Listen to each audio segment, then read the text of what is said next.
Hi Virgo! Welcome po sa ating channel. By the way, Virgo, this is your weekly Gabay Tarot reading from April 8 to April 12, 2026. Gamitin ang reading na ito bilang gabay lamang. Tandaan, Virgo, ito po ay general reading.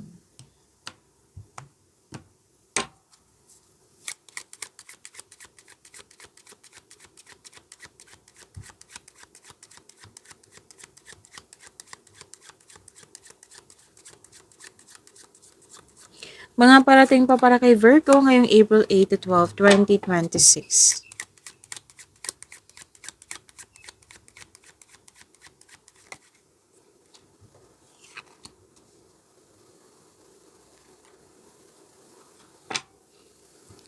May malaking influence ang isang old woman dito, elderly woman po, na pwedeng humingi ka ng advice sa kanya, ng wisdom message sa kanya. Nagbigay naman po ito, okay? Nagbigay ito ng support, nagbigay ito ng wisdom message. Kasi gagawa ka ng mahalagang desisyon. Kumbaga, gusto mo maging wiser. Kaya nag-uusap kayo nito yung mga experience niya sa buhay, yung natural conclusion, old-fashioned, something in decline, something already known, old things, old situation, basta most likely experience niya sa buhay. Yes, kasi gagawa ka nga ng desisyon. Yes. At parang nagmamadali ka dito, Virgo. Bakit Taurus? Baka may kausap kang Taurus or nag-iisip sa'yo. Iniisip ka ni Taurus. So, this reading is Virgo, ha? Okay? And sabi din dito na parang kang nagmamadali dito na you're running out of time. May fear of aging din akong nakikita dito.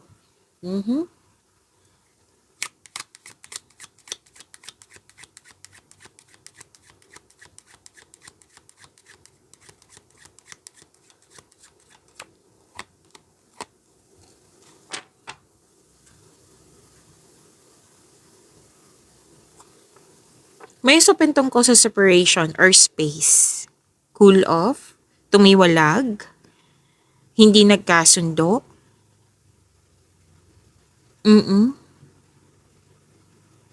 nagkaroon ng away. Nag-uusap to hanggang sa nagkaroon ng away. Yes. May concern ka sa isang greedy na tao. And parang nagkaroon ng away kasi nagkaroon ng yung living in the past. May nasabi or may nagawa sa nakaraan, may nangyari sa nakaraan na hindi ka pa naka-move forward. At sabi na yung card dito na maging matatag kasi magiging maayos din po itong concern mo. Okay, magkakaroon din ng stability. May pag-usap din dito tungkol sa long lasting. Dalawang card na mismo nagsabi niyan. Objective reach with efforts and sacrifice. May pag-uusap din tungkol sa hometown.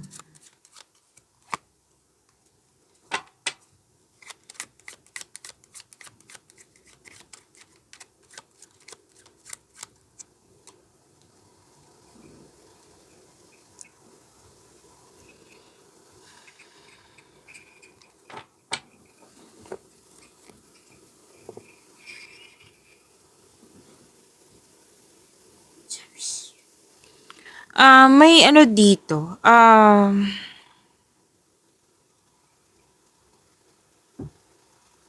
Pwedeng nagkaroon ng bad mood. Dalawang card. Actually, tatlong card po nagsabi dito. Nagkaroon ng bad mood or na-annoy ka. Pwedeng hindi maganda yung pakiramdam or pwedeng most likely emotion kasi nakikita ko dito. Virgo. Pwedeng na-frustrate po. This is a card of emotions kasi. Itong 1, 2, 3. Okay, tatlong card po. Mismo nagsabi dito. Pwedeng naging emotional ka. Okay? Pwedeng may concern ka sa anger issues. Yan. Sabi dito kasi, hopelessness. Yan yung sinasabi ng tatlong card mo. Pwede din ng some of you naiyak nang dahil sa na-annoy ka or na bad mood. May nangyari na hindi mo nagustuhan. Tapos maging maingat din kasi may selos, may inggit ako nakikita dito.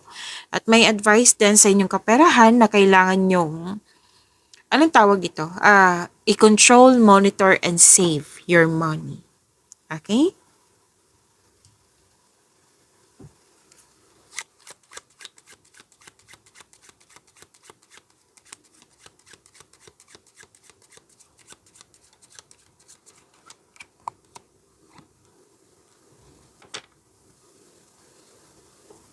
Okay. Para ka kasing na, nakatali sa isang bagay, sa isang sitwasyon, or sa isang tao na pwedeng nahirapan ka sa rules, pwede din may limitation, pwedeng you felt restricted or loss of freedom, unable to express yourself. Yan. May loss of connection. Actually, gusto mo mapag-isa. Pwede din nahihirapan ka sa obligasyon.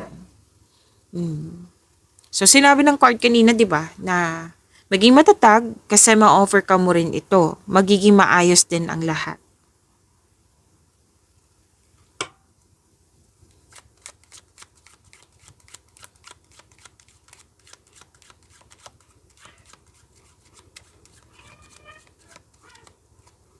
So, may gain, may advantage. Oh, by the way, increase sa sales, increase sa money. Yes. I-claim nyo po ito. May advantage na mangyari more on, dalawang card kasi nagsabi dito, no, may advantage na mangyari sa inyong career and money. Magkakaroon ng business aspirations and professional goal. Yan. So, may magandang mangyari sa iyong works, job, career, finances. Claim.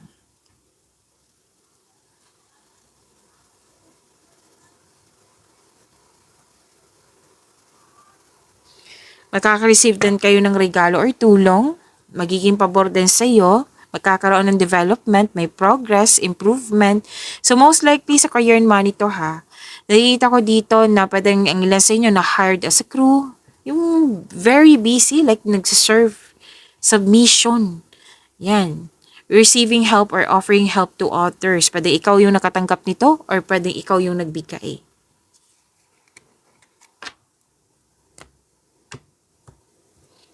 Kuha tayo ng angel number para sa iyo, Virgo, ngayong April 8 to April 20, 2026.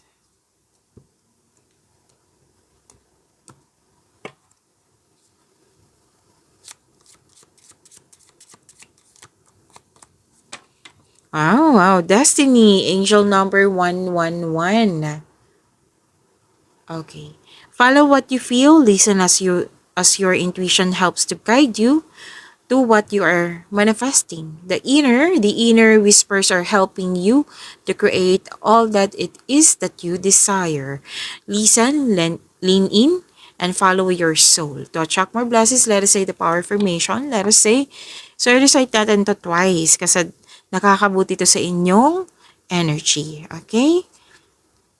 Let us say, life is always happening for me. I am allowing myself to lean in to what feels good. Again, life is always happening for me. I am allowing myself to lean in to what feels good. Okay, so may magaganap na naka-destiny sa iyo. And actually, this is new beginning eh. Ang pagbabago na ito ay nakatadhana sa iyo. Kailangan mo lang kumilos dito. Yung desire mo, makakamtan niyo po, makukuha niyo po. Kailangan mo lang kumilos. Kailangan mo rin na makinig sa iyong intuition. Okay? So, this is angel number 111. Claim.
Virgo, maraming salamat po sa mga hindi nag-skip ng ads.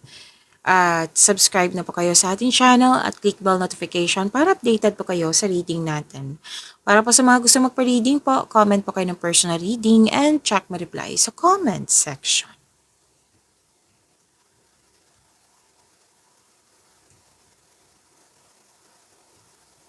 Energy. Wow.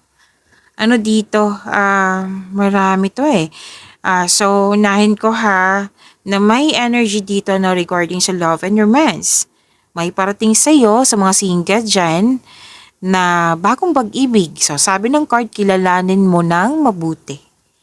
Okay, huwag magmadali. Kilalanin mo ng mabuti.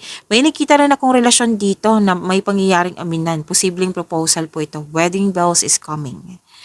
Pero din may isasabi yung mister mo, yung wife mo sa'yo na regarding sa project. May parating na offer, new opportunity or project na magbibigay sa'yo ng yung magiging excited ka. Tapos may tao dito na very supportive sa'yo. Yan, very supportive po sa'yo. Okay? Kung nabagot ka, na-bored ka, so isipin mo po yung mga inspiration nyo sa buhay para ma-motivate po kayo. Makakatanggap po pala kayo ng magandang balita. Maaring may bago kayong pet, gamit, or bagong kasamahan, or bagong kaibigan.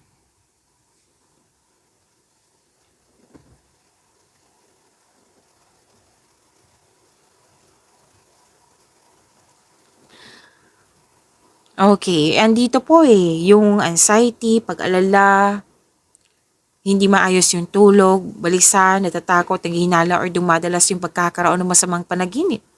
Sabi ng yung card, stress po kayo. Kailangan po ng tamang pahinga, tamang tulog, time for reflection. Kailangan mo itong labanan sa pamagitan ng pag-unawa, pagtanggap sa isang sitwasyon. Make change. Itong pangyayaring ito ay pansamantalang lamang at lilipas din po ito. Kung disconnection to sa isang tao, sinabi ng yung card dito na communication is the key.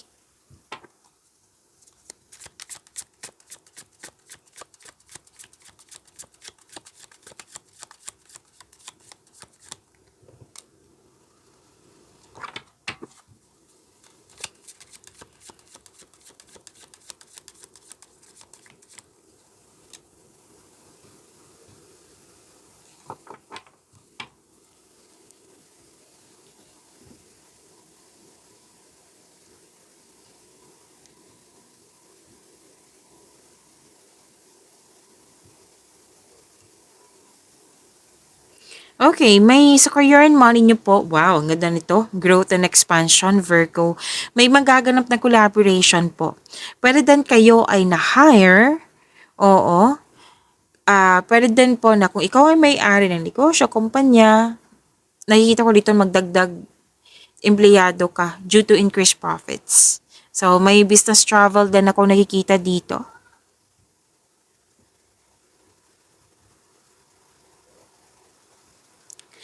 So, nagkaroon ng challenges.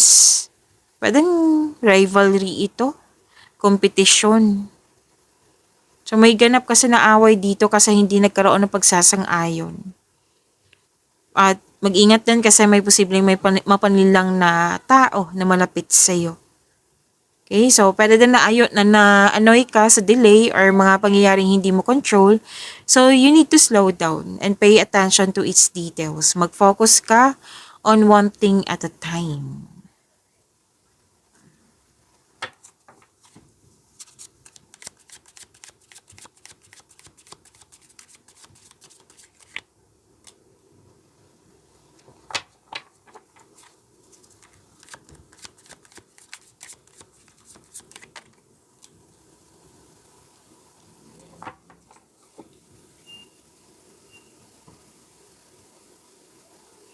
Virgo, huwag niyong kalimutan na mag-subscribe sa channel natin at i-click yung bell notification para updated po kayo sa reading natin. At huwag niyong kalimutan po na manood sa inyong mga video tungkol sa inyong April 2026. Kung hindi niyo mahanap, hanapin niyo po dito sa channel natin. Panoorin niyo po.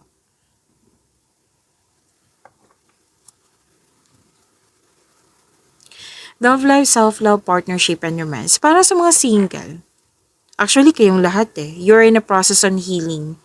And by the way, sa mga single, you're destined to be with someone, so it's time to find the soulmate. Para sa mga relasyon sa buhay mag-asawa, the couple felt calm and harmonious sa inyong relasyon.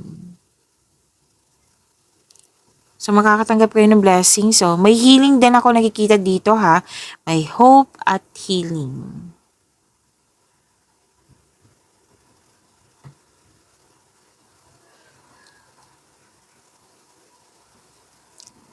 Okay, nandito pa rin.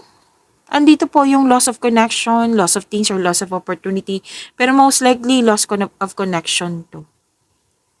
So, sinabi ng card, after nito, may parating na new direction.